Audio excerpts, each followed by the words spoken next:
বরানগরের স্বর্ণ ব্যবসায়ীকে খুন ৩টে নাগাদ বরানগরের সোনার দোকানে খুন করে ডাকাতি শম্ভুনাথ দাস লেন এলাকায় ৬ জন দুষ্কৃতীর তাণ্ডব। ঠিক কি হয়েছিল আমার সঙ্গে সুবীর রয়েছে, সুবীরের থেকে আপডেট জানবো।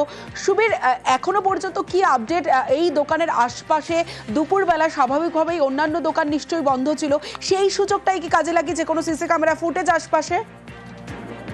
দেখো, ইতিমধ্যেই বরানগর পৌরসভার ২১ নম্বর ওয়ার্ডের অন্তর্গত শম্ভুনাথ দাস লেন এলাকা জনবহুল এলাকা, কিন্তু দুপুরবেলা যেহেতু 3:30টার সময় ঘটনাটি ঘটেছে, পুলিশের সূত্র থেকে জানা যাচ্ছে ৬ জন দুষ্কৃতী তারা কিন্তু আছে এবং ৩ জন দোকানের বাইরে কিন্তু পাহারা দেয় এবং ৩ জন দোকানের ভেতর ঢোকে। প্রথমে তারা লঙ্কার গুঁড়ো ছিটিয়ে দেয়, যখন এই যে শঙ্কর জানা যিনি স্বর্ণ ব্যবসায়ী রয়েছেন তিনি কিন্তু তাদেরকে বাধা দেন। যখনই বাধা দেন তখনই কিন্তু ভারী কিছু বস্তু দিয়ে প্রথমে তার সঙ্গে হাতাহাতি হয়, তারপরে ভারী কোনো বস্তু দিয়ে কিন্তু তার মাথায় আঘাত করা হয় এবং তার মাথায় মুখে আঘাত করা হয় এবং তখন রক্তাক্ত অবস্থায় কিন্তু সেই দোকানের মধ্যে সে লুটিয়ে পড়ে এবং তারপরে দোকানের ভেতরে যে সোনার গহনা ছিল সেগুলো কিন্তু নিয়ে কিন্তু এই ৬ জন দুষ্কৃতী সেখান থেকে তারা চম্পট দিয়েছেন। ইতিমধ্যে সিসিটিভি ফুটেজ পুলিশের হাতে এসছে এবং সিসিটিভি ফুটেজ খতিয়ে দেখে কোন দিকে দুষ্কৃতীরা পালিয়ে চলে গেল সেটাই কিন্তু এখন তদন্ত করে দেখছে বরানগর থানার পুলিশ। কিন্তু এখনো পর্যন্ত এই যে ৬ জন দুষ্কৃতী যারা এসেছিলেন তাদেরকে কিন্তু এখনো পুলিশ গ্রেপ্তার করতে পারেনি।